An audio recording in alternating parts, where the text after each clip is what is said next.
Good morning students. मैं Mrs Sangeeta Jain Samant, associate professor of home science. आज BA part 1 home science के students को paper 1 unit 3 में आगे कंटिन्यू करने जा रही हूँ वृद्धावस्था की विशेषताएं। ये भाग 2 है विशेषताओं के बारे में। तो हमने इससे पहले जो 6 विशेषताओं की बात की थी कि वृद्धावस्था में क्या क्या विशेषताएं होती हैं। परिवार का छोटा होना, नवीन भूमिकाओं को निभाना, स्वभाव में परिवर्तन, अकेलापन महसूस करना, आर्थिक पुनर्नियोजन की आवश्यकता और शारीरिक शक्ति का क्षीण होना। ये हमने पिछले लेक्चर में डिस्कस किया था। अब आज हम बात करने जा रहे हैं और ऐसे ही 7-8 कैरेक्टरिस्टिक्स यानी विशेषताओं के बारे में। तो चलिए शुरू करते हैं। नेक्स्ट विशेषता है मानसिक परिवर्तन। वृद्धावस्था में मानसिक परिवर्तन स्पष्ट रूप से देखने को मिलता है। उनमें भूलने की आदत भी देखी जाती है। इसका प्रमुख कारण है नाड़ी संस्थान के तंतुओं का क्षीण होना। इसके कारण स्नायु तंत्र की कार्यक्षमता में भी गिरावट आ जाती है। कई वृद्ध मानसिक संतुलन भी खो देते हैं और इस प्रकार के जो मानसिक परिवर्तन वृद्धों में देखे जाते हैं, इसके कारण जो है लोग जो है उनके ही अपने ही घर में उनके साथ बड़ा डिफरेंट बिहेवियर करने लग जाते हैं। नेक्स्ट आपका विशेषता है संवेगात्मक परिवर्तन, इमोशनल चेंजेस।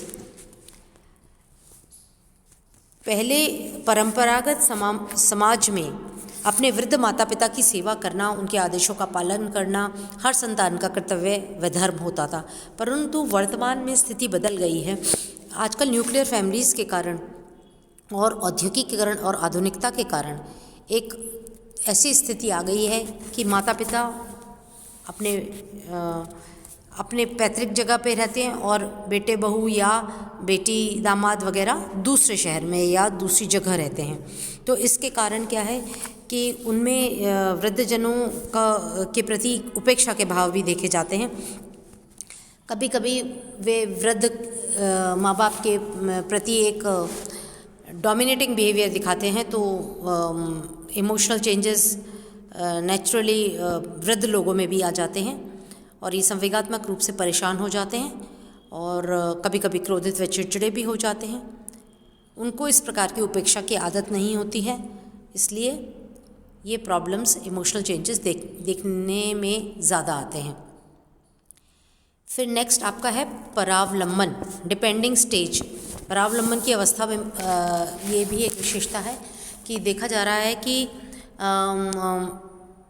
जैसे जैसे वृद्धावस्था बढ़ती है बहुत सारे शारीरिक तकलीफ़ें हो जाती हैं, बीमारी भी हो जाती है, कमज़ोरी भी आ जाती है और फाइनेंशियल डिपेंडेंसी भी हो जाती है। इसलिए हम मानते हैं कि परावलंबन की एक अवस्था आ जाती है वृद्धावस्था में और वृद्ध लोग जो हैं डिपेंडेंट हो जाते हैं अपने यंगस्टर्स पर, बेटे और बेटियों पर। फिर सेवानिवृत्ति का काल, यह रिटायरमेंट की भी एक स्टेज है। यहाँ पर व्यक्ति अपनी जो उसकी सर्विस है उससे रिटायर हो जाता है, क्योंकि हर जगह एज का एक फैक्टर है जो इम्पोर्टेंट होता है रिटायरमेंट के लिए। खुद के काम धंधे में तो व्यक्ति जब तक हिम्मत है जब तक करता रहता है, मगर जहाँ नौकरी का सवाल उठता है तो वो उसका एक 60 ईयर्स या 65 ईयर्स या 70 ईयर्स एक एज ऑफ रिटायरमेंट होती है और व्यक्ति फिर रिटायर हो जाता है। तो उससे क्या होता है, उसकी फाइनेंशियल जो उसकी आय है वो कम हो जाती है और कभी कभी कुछ जगह पेंशन भी मिलती है, कुछ जगह नहीं भी मिलती है।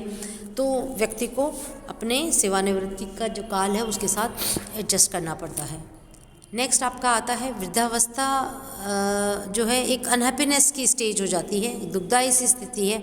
बहुत ज़्यादा लोग खुश नहीं रहते हैं क्योंकि इसमें देखा गया है कि उनको अपने जो है बहुत सारी चीज़ों के साथ एडजस्टमेंट्स करने पड़ रहे हैं, तो बहुत खुश नहीं रहते हैं। समायोजन की समस्याएं हैं, प्रतिष्ठा का अभाव है, उनकी अनुपयुक्तता की भावनाएं हैं, पारिवारिक कलह है, आश्रितता है, आर्थिक तंगी है, शारीरिक रोग हैं, कष्ट, शारीरिक दुर्बलता, इन सब के साथ जो है उसको इतना करना पड़ता है एक्सेप्ट अपने लाइफ को कि कभी कभी कुछ वृद्ध लोगों के लिए ये अनहैप्पीनेस की स्टेज हो जाती है।